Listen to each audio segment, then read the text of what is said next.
What's up guys, welcome to my channel. If you're new here, my name is Devin and I'm a full-time videographer and photographer, and I've been wanting to test out the slow motion capabilities on the Mavic Air 2 ever since I saw it announced. Now, on my Mavic Air 1, I basically always shot in 4K 30 frames per second. Even though it does offer 1080 at 60 frames per second and 1080 at 96 frames per second, the few times that I tried those higher frame rate options, I just wasn't that impressed with it. And the 4K 30 just always looked incredible. So I decided that I would sacrifice any slow motion or high frame rate capabilities for better quality.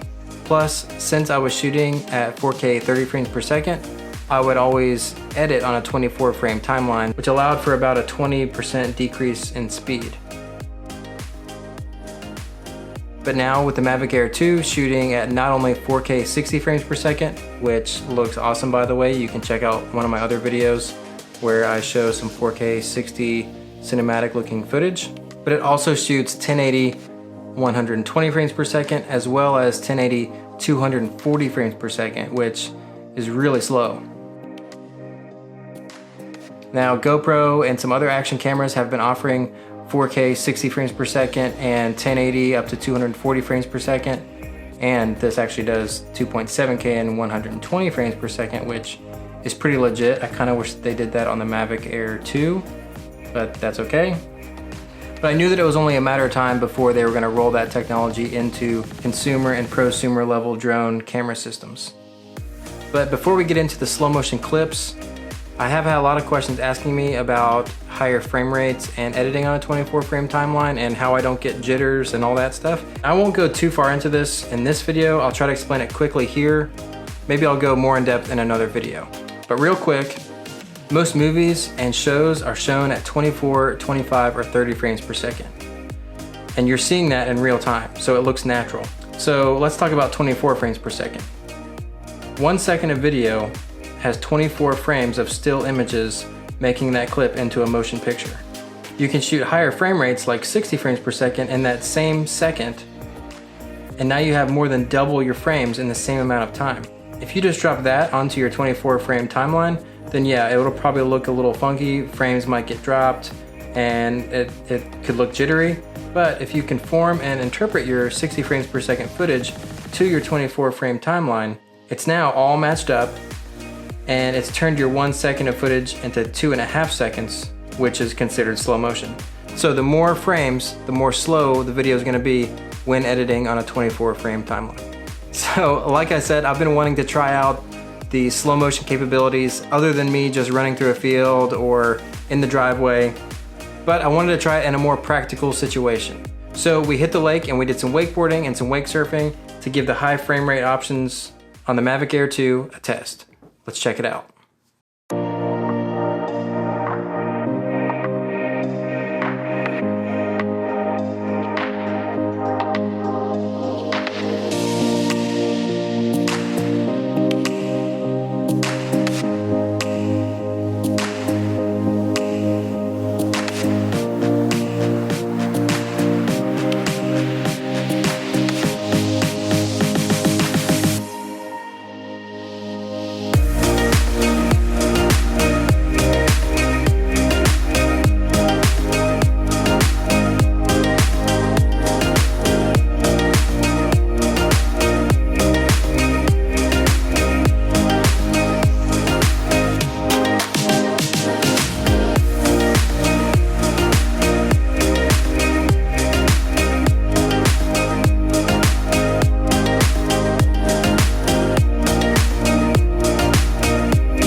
So clearly the 4K 60 is the best option when it comes to higher frame rates when shooting on the Mavic Air 2. I was a little bummed to learn that you can't use the active track features when shooting higher frame rates like 4K 60 or 1080 120, but the quality is incredible, and that just means that you're gonna have to practice to get the shots that you wanna get. Now 1080 120 and 1080 240 frames per second both look to be about the same quality as far as sharpness and colors go. I knew that the 1080 options wouldn't be nearly as good as the 4K 60, but in my opinion, this is way better than the quality on the Mavic Pro 1. I also found that the closer you get to your subject, the better quality your video is gonna be. So shooting wide or shooting at a distance won't do you any good, and it makes your image look soft, but the closer you get, it looks pretty good. Before on the Mavic Pro 1, I never used the high frame rate options like I mentioned before, but on the Mavic Air 2, for what I do, I think that the quality is good enough at 1080 120 frames per second and 240 frames per second. I look forward to using those frame rate options more and continuing to see what results they can provide. So overall, I'm impressed. I'm most excited about 4K 60, especially when shooting action like this. And quite honestly, I'm amazed at the changes that I've seen. Growing up, I used to always watch these snowboard and wakeboard videos to see these guys hanging out of helicopters, getting these epic shots, wishing that one day I could maybe get shots like that. Now you can do it with a drone that can fit in your backpack, and it shoots 4K 60 frames per second, 1080 high frame rates. It's honestly crazy to think about when you look at it that way. And yeah, I'm excited to see where things continue to go.